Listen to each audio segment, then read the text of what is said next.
গভীর কূপের অন্ধকারে এক ছোট্ট ছেলে বসে আছে। চোখে ভয়, কিন্তু হৃদয়ে এক অদ্ভুত শান্তি। কারণ সে জানে আল্লাহ কখনো তার বান্দাকে একা ফেলে দেন না। এক কাফেলা সেখানে পানি তুলতে এসে বালতিতে তুলল এক সুন্দর শিশু। তারা বিস্মিত হয়ে বলল, এই তো এক রাজপুত্রের মতো চেহারা। কিন্তু তারা জানত না এ যে আল্লাহর প্রিয় নবী ইউসুফ আলাইহিসসালাম। তারা তাকে বিক্রি করে দিল মিশরের বাজারে। আর সেখানেই এক প্রভাবশালী ব্যক্তি মিশরের আজিজ তাকে কিনে নিলেন। আজিজ তাকে বললেন, তাকে সম্মান করে রেখো, হয়তো সে আমাদের উপকারে আসবে।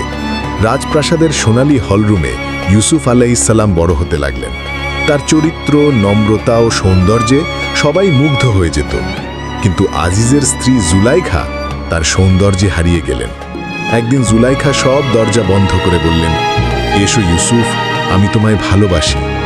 ইউসুফ আলাইহিসসালাম বললেন, আল্লাহ আশ্রয়, আমি কখনোই অন্যায় করব না। তিনি দৌড়ে পালালেন, কিন্তু দরজায় এসে ধরা পড়লেন আজিজের সামনে। জুলাইখা তাকে দোষারোপ করলেও আল্লাহ কুদরতে এক শিশু সাক্ষ্য দিল যে ইউসুফের জামা পেছন দিক থেকে ছেঁড়া হয় তবে সে নির্দোষ।